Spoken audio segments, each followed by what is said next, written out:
Hey guys, just finished my attempt at 23.2A and 23.2B. First off, it's a really fun workout. It was very boring to watch. It's not overly exciting. It's a bit of grunt work, kind of as we expected it would be this week, with last week being quite high skilled. But I would say it's quite fun to do. The time goes a lot quicker than you would expect. Or than you think it would when you're watching it.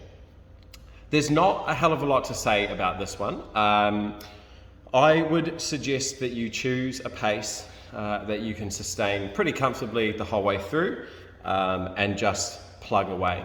The difference in scores is not going to be massive in this one, so every rep will be quite important. Bearing in mind, I think Pat Vellner got about 165 reps. And I got 135, so it's not that much different, and I am significantly less good of an athlete than Pat Vellner, so there's not going to be a hell of a lot in this one. Yeah, so there's been a lot of chat like, oh, it's a running workout, it's a toaster bar workout, whatever. I think for the most part, if you're all right at both of these things, like you can run and you can do the burpee pull-up, it's more of just a conditioning focused workout. I'm certainly not as fit as I ever have been, or the fittest at the moment. And I would say the thing that let me down most was just my ability to move a little bit quicker for the whole 15 minutes. I would say if you looked at my splits and the consistency of my burpee pull-ups, that they stayed pretty much the same the whole way through. They slowed down a tad at the 20s, but then I picked it back up again at the 25. So if you've got a little bit of energy left in the tank right at the end, then you can certainly push the run a little bit quicker, and you can push the burpees a little bit quicker as well. Don't go out too hot. It's kind of the same as last week with the row. Like, it's not like kind of won or lost in how quickly you can do the running right from the start. I would say feel out the first couple of rounds doing your 10 shuttle sprints, and if it feels like you can pick up the pace a little bit from there whilst keeping your heart rate down, then I definitely would do that. Otherwise, again, like I would say, just try and choose that pace and sustain it. With the burpee pull-ups, it's exactly the same thing. Kind of choose your pace and stick at it. What I would suggest everyone to do with those, certainly from the start, is to jump back. Okay, so if you're at like an intermediate level, I would hands to the floor, I would jump back, okay, and then chest to floor, obviously, then step one foot up, step the other foot up, and then jump into your pull-up from there. You've then got two options for the pull-up variation. You can either jump straight up and continue the upward momentum of your jump and almost do like a jumping strict pull-up. They will be a little bit more fatiguing, so kind of base it on how many strict pull-ups you can do comfortably.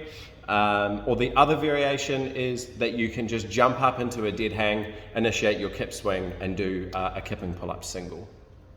Both are very good options. Both will be suited to different kind of abilities. But again, base that kind of what variation you do, whether you just do the jumping strict or the jump into kipping pull-up, on how strong your strict pull-up strength is. Because obviously if you lack that strength, it will drop off quite a bit as you go through, especially into those higher numbers, kind of when you hit the 15s and 20s. Yeah, so again, just a quick recap with that one. Again, find a pace that you can sustain right up until like minute 10, and then if you've got a little bit left in the tank, you can turn the screw, pick the run up a little bit. Again, just bear in mind that the quicker you run, the more your heart rate's going to spike, and it could have that negative effect on your burpees. So only push the run a little bit more if you know you can sustain the pace and rhythm of your burpee pull-ups. Moving on to part B, I would suggest for everyone to take the whole first minute of the 5 minutes to build to your heavy thruster, the whole first minute as a rest. I even took about 90 seconds. So you want to think in your head for the lifting component that you have pretty much a maximum of 4 lifts within the 5 minutes. You want to choose a weight that we will call a bank weight. So something that if anyone asked you to do at any one time that you could probably hit. Okay, then you're going to look to go up a little bit from there, a weight that is challenging. You might have hit it in class before, once or twice, might be like an old PB, you would aim for that. And then for number 3 and 4, you've kind of then got the option to either push for a PB then knowing that you still have that fourth lift that you can drop back down. I'll give you the example. So what I did is I opened with 80 kilos, which is, you know, a comfortable kind of bank weight for me. I can kind of do it any given time. I then went to 95, which is challenging but achievable for me. It's something that I've done before back in the day. So I hit that. I then went straight to 100. So 100 would have been like my yippee-ki-yay kind of lift. Like I would have been super pumped with that. I missed my 100 kilo lift, but I still had enough time to drop back down for my fourth. I then went 96 kilos and I hit that.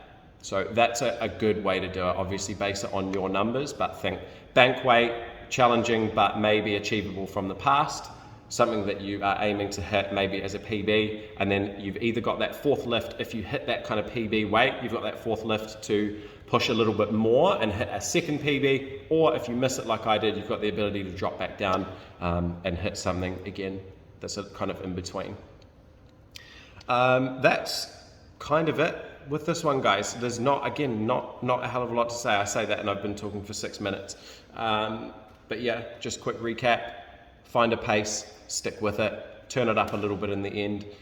Consistency is key. It's kind of not won or lost in the run. If you have a little bit of energy left at the end, last 5 minutes, you can push the run a wee bit more. Just be aware that it'll have a knock-on effect potentially for your burpee pull-ups, and every rep counts with this one. So work literally right up until the 15-minute mark.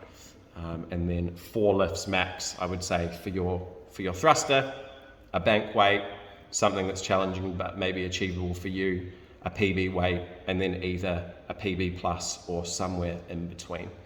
As always, guys, if you've got any questions, obviously hit me up or hit any of your coaches up.